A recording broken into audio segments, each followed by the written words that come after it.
नमस्कार सभी विद्यार्थियों का एक बार फिर से एग्री कोचिंग बाय विकास सर परिवार में स्वागत करता हूं। हम लोग रोज एग्रीकल्चर के बेहतरीन प्रश्नों के साथ मुलाकात करते हैं। जैसा कि आप लोगों को पता है, कृषि विज्ञान से संबंधित जितने भी एग्जाम होते हैं, चाहे आईसीआर हो, बीएचयू, कृषि पर्यवेक्षक, IBPS, agriculture TGT, PGT, AFO, NABARD, जो भी इस तरीके के एग्जाम होते हैं उनकी तैयारी से संबंधित प्रश्नों को रोजाना लेकर आते हैं।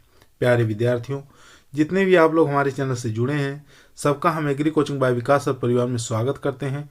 ये जो क्लास रहने वाली है स्पेशल रूप से टीजीटी पीजीटी के लिए चलाई जा रही है। बाकी वन डे एग्जाम एग्रीकल्चर के सभी एग्जामों में ये मोस्ट और इम्पोर्टेंट वीडियो साबित होने वाली है, तो इस वीडियो को शुरू से लेकर लास्ट तक जरूर देखिएगा। तो चलिए शुरू करते हैं अपने फर्स्ट क्वेश्चन से। फर्स्ट क्वेश्चन कह रहा है, ड्रॉपसी वाइन में निम्नलिखित में से किस प्रचार विधि का उपयोग किया जाता है। ठीक है, आपको बताना है ड्रॉपसी यानी कि लताएं जो होती हैं, जो फैलने वाली, अधिक फैलने वाली होती हैं, कोमल होती हैं और लंबी बढ़ने वाली होती हैं, तो उसमें प्रचार की कौन सी विधि का प्रयोग किया जाता है। तो देखते हैं, serpentine layering, tip layering, air layering, trench layering या माउंट लेयरिंग। तो यहाँ देखेंगे इसका करेक्ट आंसर हो जाएगा यानी कि सर्पेंटाइन लेयरिंग। ठीक है, सर्पेंटाइन लेयरिंग क्या होता है, इस प्रकार की लेयरिंग बना दिया जाता है। ठीक है, तो इसमें लताओं को जमीन के अंदर इस प्रकार से गाड़ दिया जाता है। ठीक है, तो यहाँ से क्या होता है, एक नया पौधा बन जाता है। ठीक है, ये नया पौधा बन जाएगा, यहाँ से नया पौधा बन जाएगा और यहाँ से नया पौधा बन जाता है। इस विधि को कहते हैं सर्पेंटाइन लेयरिंग। ठीक है, तो इस प्रकार से आप देख सकते हैं। तो इसका करेक्ट आंसर हो जाएगा हमारा ए ऑप्शन। यहाँ पर देखेंगे टिप लेयरिंग। टिप लेयरिंग पूछा जाता है किस में किया जाता है, तो याद रखेंगे ये चंपा के अंदर किया जाता है। ठीक है, एयर लेयरिंग की बात करें तो ये नींबू के अंदर किया जाता है और मुख्य तौर से अमरूद के अंदर भी एयर लेयरिंग और लीची के अंदर भी एयर लेयरिंग देखा गया। ठीक है, और मुख्य तौर से एयर लेयरिंग का प्रयोग लीची के अंदर ही किया जाता है। यहाँ पर ट्रेंच लेयरिंग देखेंगे और माउंट लेयरिंग। माउंट लेयरिंग के बारे में आप लोग जानते हैं, अमरूद के अंदर किया जाता है। तो यहाँ पर आप जान जाइए कि करेक्ट आंसर हो जाएगा यहाँ पर सर्पेंटाइन लेयरिंग। ए ऑप्शन हमारा राइट है। चलते हैं क्वेश्चन नंबर 2 पर। क्वेश्चन नंबर 2 आपकी स्क्रीन पर है। क्वेश्चन नंबर 2 कह रहा है, केले का निर्यात खाड़ी क्षेत्र में किया जाता है। भारत का निर्यात में किस अरब देश को अधिकतम केले का निर्यात करता है। कुवैत को, सऊदी अरब को, कतर को, ओमान को या बहरीन को। तो यहाँ पर हम आप लोगों को बता दें, केला जो है ये उत्पादन में भारत का कौन सा स्थान है, प्रथम स्थान पर है, यानी भारत फर्स्ट रैंक पर है। ठीक है, याद रखेंगे। और सबसे ज़्यादा जो भारत है कौन से देश को निर्यात करता है, तो अरब, सऊदी अरब को। ठीक है, बी ऑप्शन यहाँ पर हमारा करेक्ट आंसर हो जाएगा। चलते हैं क्वेश्चन नंबर 3 पर। क्वेश्चन नंबर 3 देखेंगे। 3 नंबर क्वेश्चन कह रहा है, जमीनी स्तर पर तने का गलना रोग क्या कहलाता है। ठीक है, तो आपको बताना है, काफ़ी इंपॉर्टेंट और मोस्ट इंपॉर्टेंट क्वेश्चन है। तो देखते हैं, पैर सड़ाद, विल्ट, पत्ता कर्ल, मोलिया रोग या पत्ती जंग। तो इसका करेक्ट आंसर हो जाएगा यानी ए ऑप्शन यहाँ पर करेक्ट आंसर हो जाएगा। इसको क्या कहते हैं, फुट रॉट। ठीक है, क्या कहा जाता है, फुट रॉट कहा जाता है, यानी ए ऑप्शन यहाँ पर हमारा करेक्ट आंसर हो जाएगा। ये किसके कारण होता है, तो फुट रोट जो होता है ये किसके कारण होता है, कवक के कारण होता है। ठीक है, याद रखेंगे कवक के कारण होता है। विल्ट जो है ये किसके कारण होता है, फ्यूजेरियम के कारण होता है। ठीक है, फ्यूजेरियम की बहुत सारी स्पीसीज होती है, तो ये फ्यूजेरियम के कारण होता है। पत्ता कर्ल किसके कारण होता है, जिसको लीफ कर्ल बोला जाता है, तो लीफ कर्ल होता है वायरस के द्वारा। ठीक है, वायरस द्वारा होता है। मोलिया डिजीज कौन सी फसल में होता है, तो मोलिया डिजीज सबसे ज़्यादा जौ की फसल में होता है। और पत्ती जंग, ठीक है, लीफ रस्ट इसको बोला जाता है। ठीक है, पत्ती जंग को लीफ रस्ट के नाम से जाना जाता है। ये सबसे ज़्यादा गेहूं की फसल में होता है और ये होता है कवक के कारण। ठीक है, तो यहाँ पर ए ऑप्शन हमारा करेक्ट है। चलते हैं क्वेश्चन नंबर 4 पर। क्वेश्चन नंबर देखेंगे 4 नंबर क्वेश्चन कर रहा है, पैगिंग और फली बनने की अवस्था निम्नलिखित में से किस फसल में हुई है। मूंगफली में, तिल में, गेहूं में, सरसों में या सोयाबीन में। एक तो पैगिंग देखना है, दूसरा फली बनने की अवस्था देखना है। ठीक है, 2 चीज़ें आपको देखना है। तो फली बनने की अवस्था जितनी भी दलहनी वाली फसलें होती हैं उसके अंदर देखा जाता है। ठीक है, तो इसका फ्रूट टाइप बताना है। फ्रूट टाइप क्या होता है, काफ़ी इम्पोर्टेंट क्वेश्चन है। फ्रूट टाइप दलहनी वाली फसलों का क्या होगा, तो दलहनी वाली फसलों का हो जाएगा पोड। ठीक है, पोड होता है, तो जैसे मटर का हो जाएगा, मूंगफली का हो जाएगा और मूंग का हो जाएगा। ठीक है, इन सब का फल जो है फ्रूट टाइप जो हो जाएगा वो हो जाएगा पोड।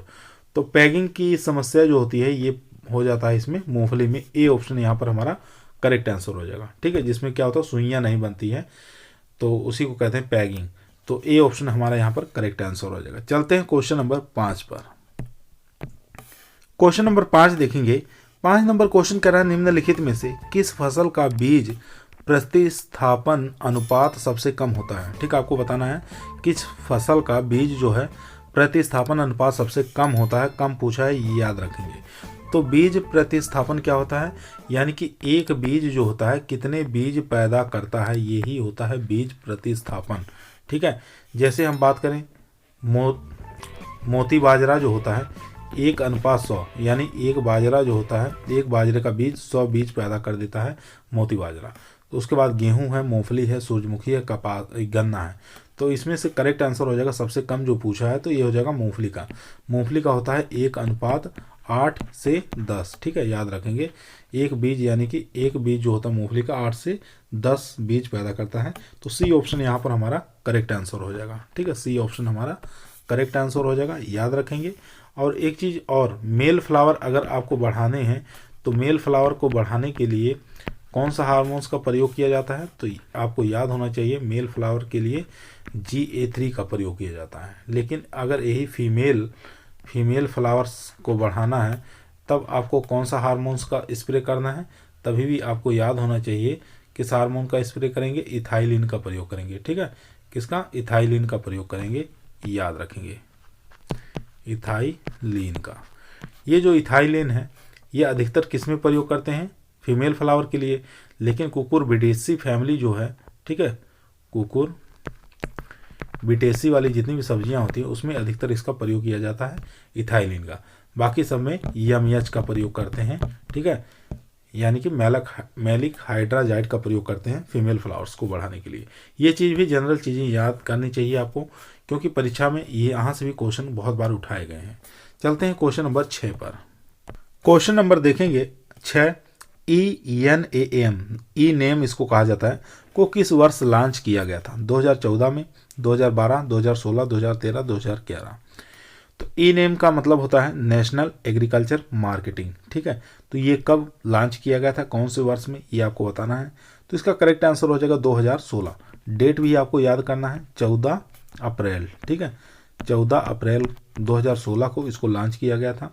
यह एक प्रकार का क्या होता है, एक डिजिटल प्लेटफार्म है। क्या है, ई नेम जो होता है एक प्रकार का डिजिटल प्लेटफार्म है, ये आपको याद होना चाहिए। ये बहुत बार एफओ के अंदर पूछा है, तो एग्रीकल्चर टीजीटी में पीजीटी के अंदर भी पूछ सकता है, तो याद रखेंगे। चलते हैं क्वेश्चन नंबर 7 पर। क्वेश्चन नंबर देखेंगे 7 नंबर क्वेश्चन कह रहा है प्रधानमंत्री फसल बीमा योजना के तहत रबी फसलों के लिए प्रीमियम दर क्या है। 2%, 5%, 1.5% या 1.25% या 1%। ठीक है, ये आपको बताना है। तो देख लेते हैं क्या इसका आंसर रहेगा। तो यहाँ पर 2% जो है ये खरीफ फसलों के लिए है। ठीक है, यहाँ पूछा कौन सा है, रबी के लिए। तो यहाँ पर 5% जो है ये वाणिज्य फसलों के लिए है। ठीक है, कौन सी फसलों के लिए, वाणिज्यिक फसलों के लिए है, याद रखेंगे। और इसके साथ या कह सकते हैं उद्यानिकी अगर उसके बारे में पूछ ले तो उद्यानिकी का भी 5% या वाणिज्य फसलों के लिए भी 5%। और यहाँ पर रबी फसलों के लिए हो जाएगा 1.5%। ठीक है, रबी फसलों के लिए हो जाएगा 1.5%, यानी कि सी ऑप्शन यहाँ पर हमारा करेक्ट आंसर हो जाएगा। कृषक प्रीमियम राशि ये होती है 1.5% दिया जाता है। ठीक है, तो यहाँ पर सी ऑप्शन हमारा करेक्ट है। चलते हैं क्वेश्चन नंबर 8 पर। क्वेश्चन नंबर देखेंगे 8 नंबर क्वेश्चन कह रहा है PMFBY फसल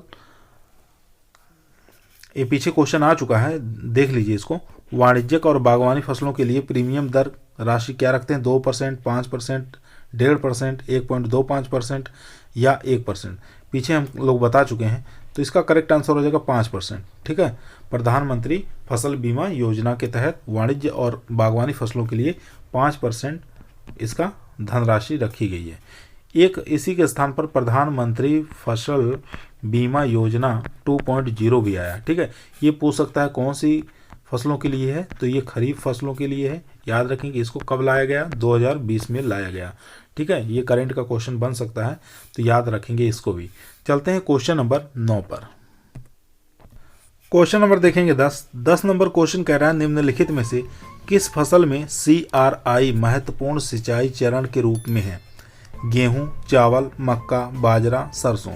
काफ़ी मोस्ट इंपॉर्टेंट क्वेश्चन है, तो इसका करेक्ट आंसर हो जाएगा यानी कि गेहूं। गेहूं के अंदर ये CRI अवस्था, ठीक है, सिंचाई की अवस्था है ये, याद रखेंगे। तो ये क्रांतिक अवस्था है गेहूं की। तो कुल जो क्रांतिक अवस्था है गेहूं के अंदर 6 क्रांतिक अवस्थाएं होती हैं, तो इसमें CRI मेन है। ठीक है, यही एग्जाम में बार बार पूछा जाता है। तो ये CRI अवस्था सिंचाई कब करते हैं? पहली सिंचाई 21 दिन पर जो सिंचाई की जाती है उसको CRI अवस्था कहते हैं। ठीक है, इसको कुछ और अन्य नाम से भी जानते हैं, जैसे क्या जानते हैं? जड़ जमाव अवस्था। ठीक है, जड़ जमाव अवस्था इसको कहा जाता है। और दूसरा नाम है चंदेरी जड़।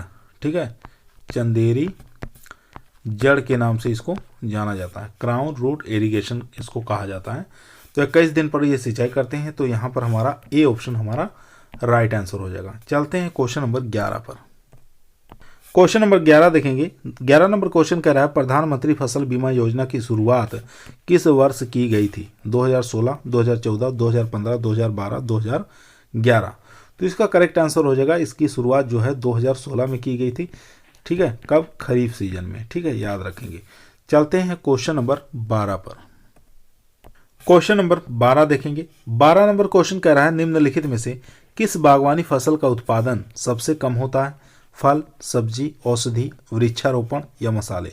इन सबको मिलाकर हम क्या करते हैं? बागवानी यानी कि हॉर्टिकल्चर का निर्माण किया जाता है। फल में जैसे आम वगैरह आ जाएंगे। ठीक है, सब्जी के अंदर जैसे आलू वगैरह सब्जियां जितनी आ जाएंगी। औषधियों के अंदर जैसे इसबगोल हो गया। ठीक है, इसबगोल हो गया। और वृक्षारोपण के अंदर जैसे नारियल वगैरह के पेड़ हो गए। ठीक है, नारियल के पेड़ हो गए। और यहाँ पर मसाले के अंदर जीरा, सौंफ, काली मिर्च। ठीक है, तो ये सब आ जाएंगे मसाले। तो इन सब की जितनी भी क्रॉप्स होती हैं ये सब हमारी बागवानी फसल कहलाती हैं, याद रखेंगे। तो इसमें पूछा है कि बागवानी फसल में सबसे कम उत्पादन किसका हुआ था? ठीक है, तो सबसे कम उत्पादन बताना है, तो सबसे कम उत्पादन हमेशा जो होता है वो होता है औषधीय फसल का, यानी सी ऑप्शन है यहाँ पर हमारा करेक्ट आंसर हो जाएगा। चलते हैं क्वेश्चन नंबर 13 पर। क्वेश्चन नंबर देखेंगे 13 नंबर क्वेश्चन कह रहा है निम्नलिखित में से किस बागवानी फसल की उत्पादकता सबसे अधिक है? यहाँ उत्पादन नहीं पूछ रहा, उत्पादकता पूछ रहा, प्रोडक्टिविटी पूछ रहा है। तो यानी कि एक प्रति हेक्टेयर में कितना उत्पादन होता है, ठीक है, उसी को कहते हैं उत्पादकता। तो यहाँ देखेंगे फल है, सब्जी है, औषधीय है, वृक्षारोपण है या मसाले हैं।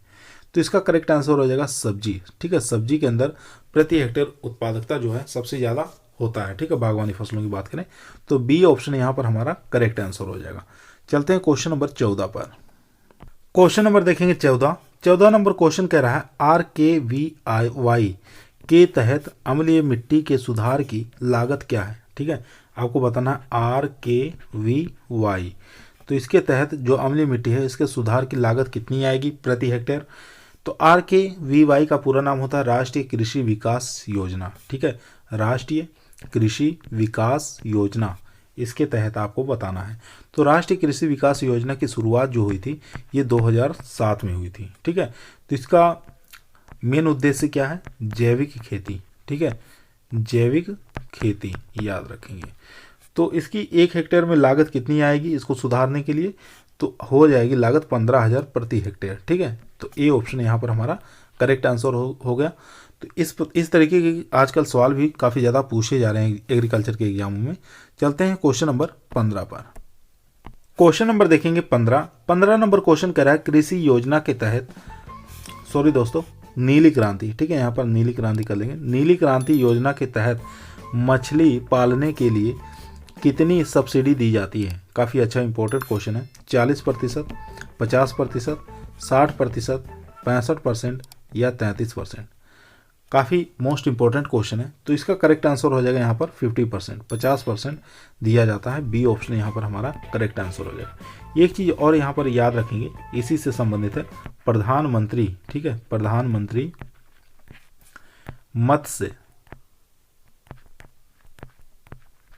मत्स्य संपदा योजना, ठीक है, संपदा योजना, इसकी शुरुआत कब होती है इस योजना की? तो आपको याद होना चाहिए 2020 में, ठीक है। प्रधानमंत्री मत्स्य संपदा योजना की शुरुआत कब होती है? 2020 में। तो इसका बी ऑप्शन हमारा करेक्ट है। चलते हैं क्वेश्चन नंबर 16 पर। क्वेश्चन नंबर देखेंगे 16 नंबर क्वेश्चन कह रहा है, आरबीआई के नियमों के मुताबिक गरीब और छोटे किसानों को कितना कर्ज दिया जा सकता है? 1.5 लाख, 2 लाख, 2.5 लाख, 3 लाख या 1 लाख? काफ़ी अच्छा इंपॉर्टेंट क्वेश्चन है। तो इसका करेक्ट आंसर हो जाएगा 1 लाख, यानी ई ऑप्शन यहाँ पर हमारा करेक्ट आंसर हो जाएगा, ठीक है। चलते हैं क्वेश्चन नंबर 17 पर। क्वेश्चन नंबर देखेंगे 17 नंबर क्वेश्चन कह रहा है, काजू की प्रवर्धन विधि क्या है? दृष्टिकोण ग्राफ्टिंग, सॉफ्टवुड ग्राफ्टिंग, बडिंग, काटना या लेयरिंग? तो इसका करेक्ट आंसर हो जाएगा यहाँ पर सॉफ्टवुड ग्राफ्टिंग, यानी बी ऑप्शन यहाँ पर हमारा राइट आंसर हो जाएगा।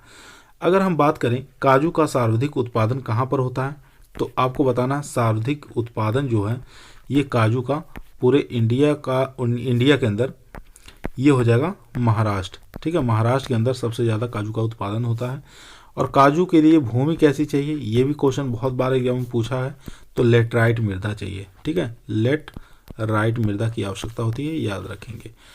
तो यहाँ पर बी ऑप्शन हमारा करेक्ट है। चलते हैं क्वेश्चन नंबर 18 पर।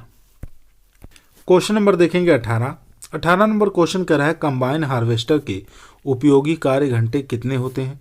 6000 घंटे, 7000 घंटे, 10,000 घंटे, 5000 घंटे या 3000 घंटे? तो इसका करेक्ट आंसर हो जाएगा, यानी कि 6000 से लेके 8000 घंटे होता है, ठीक है, ये याद होना चाहिए आपको। तो इसमें करेक्ट आंसर हो जाएगा यहाँ पर ये ए ऑप्शन, ठीक है, ए ऑप्शन हमारा यहाँ पर राइट आंसर हो जाएगा। चलते हैं क्वेश्चन नंबर 19 पर।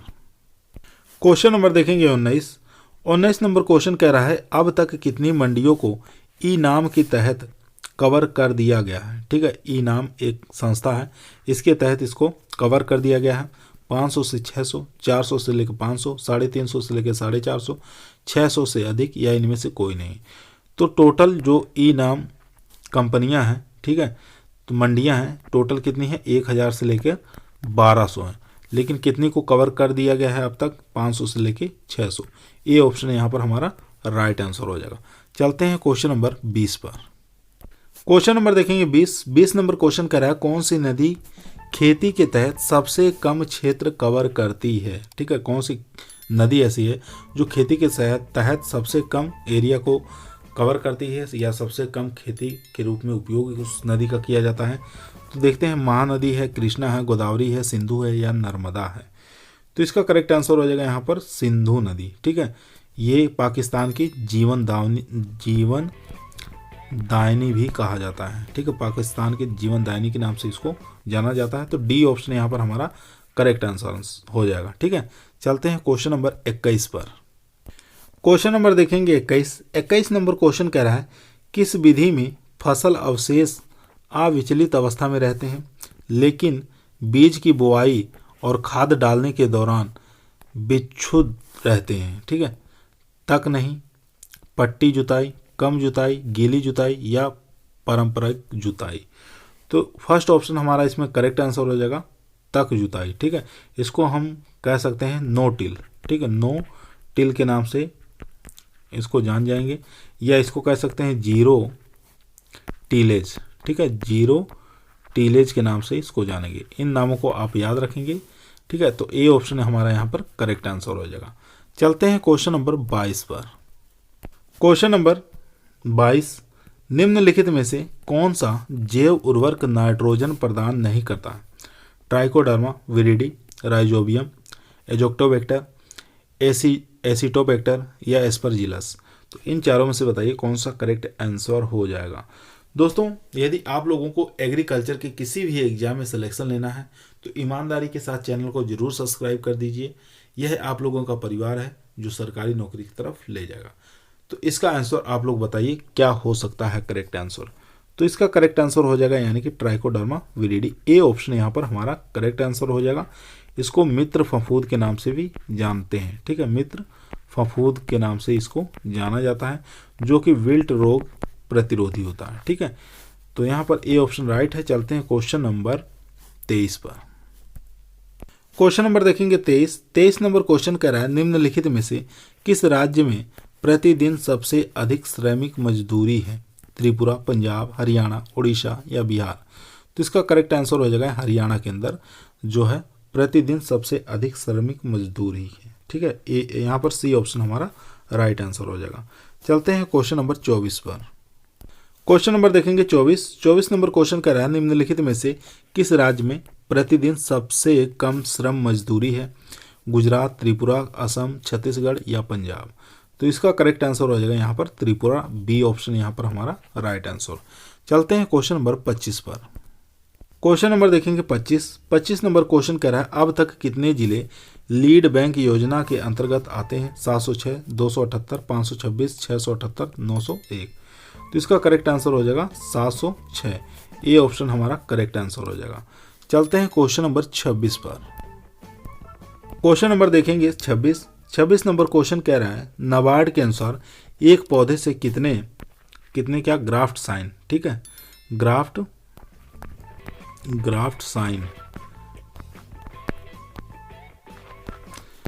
साइन लिए जा सकते हैं? 15, 20, 25, 30, 40। तो इसका करेक्ट आंसर हो जाएगा यहाँ पर 25, ठीक है। सी ऑप्शन यहाँ पर हमारा करेक्ट आंसर हो जाएगा। एक पेड़ से ग्राफ्ट साइन कितने ले सकते हैं? 25। चलते हैं क्वेश्चन नंबर 27 पर। क्वेश्चन नंबर देखेंगे 27 नंबर क्वेश्चन कह रहा है निम्नलिखित में से किस राज्य में अंतर्देशीय क्षेत्र में सबसे कम भूजल खारा है? ठीक है, तो बताना है भूजल खारा किसमें है? ओडिशा, तमिलनाडु, महाराष्ट्र, कर्नाटक या गुजरात। तो इसका करेक्ट आंसर हो जाएगा यहाँ पर कर्नाटक। डी ऑप्शन हमारा राइट आंसर हो जाएगा। चलते हैं क्वेश्चन नंबर 28 पर। क्वेश्चन नंबर देखेंगे 28 नंबर क्वेश्चन कह रहा है नाबार्ड के अनुसार, आपको बताना है नाबार्ड के अनुसार एससी और एसटी, ठीक है, महिलाओं के लिए 15 एचपी और हल के लिए कितनी सब्सिडी है? तो आपको बताना 15 एचपी और हल के लिए कितनी सब्सिडी है? 0.16 लाख से लेकर, या इसको 50% कह सकते हैं, 40%, 50%, या इनमें से कोई नहीं। तो इसका करेक्ट आंसर हो जाएगा इनमें से कोई नहीं, ठीक है। ई ऑप्शन यहाँ पर हमारा राइट आंसर हो जाएगा, इनमें से कोई नहीं। चलते हैं क्वेश्चन नंबर 29 पर। क्वेश्चन नंबर देखेंगे 29 नंबर क्वेश्चन कह रहा है प्राथमिक क्षेत्र ऋण में स्कूल, स्वास्थ्य देखभाल सुविधा और स्वास्थ्यता सुविधाओं के लिए गतिविधियों के लिए बुनियादी ढांचे के निर्माण के लिए ऋण होगा 1 करोड़, 5 करोड़, 50 करोड़, 2 करोड़ या 4 करोड़। तो इसका करेक्ट आंसर हो जाएगा यहाँ पर क्या हो जाएगा, आप लोग कमेंट के अंदर बताइए। तो इसका करेक्ट आंसर हो जाएगा यानी कि 5 करोड़, ठीक है। बी ऑप्शन यहाँ पर हमारा राइट आंसर हो जाएगा। चलते हैं क्वेश्चन नंबर 30 जो कि आज का हमारा लास्ट क्वेश्चन रहेगा। क्वेश्चन नंबर देखेंगे उच्च मात्रा स्प्रे द्रव मात्रा क्या है? 400 लीटर से अधिक, 400 लीटर से कम, 200 लीटर से अधिक, 300 लीटर से अधिक या 100 लीटर से अधिक। काफ़ी मोस्ट और इम्पोर्टेंट क्वेश्चन है। तो इसका आंसर बताइए क्या करेक्ट आंसर होगा। तो इसका करेक्ट आंसर हो जाएगा ए ऑप्शन यहाँ पर राइट आंसर हो जाएगा यानी 400 लीटर से अधिक, ठीक है। ए ऑप्शन यहाँ पर हमारा करेक्ट आंसर हो जाएगा। आज की वीडियो हमारी यहीं समाप्त हुई। अगर आप लोगों को अच्छी लगी हो तो लाइक ज़रूर करिएगा, पसंद आए तो दोस्तों में शेयर जरूर करिएगा। चैनल पर नए आए हैं तो लाइक, शेयर, सब्सक्राइब जरूर करिए। कल फिर मुलाकात करते हैं एक नई वीडियो के साथ। तब तक सभी लोगों को धन्यवाद।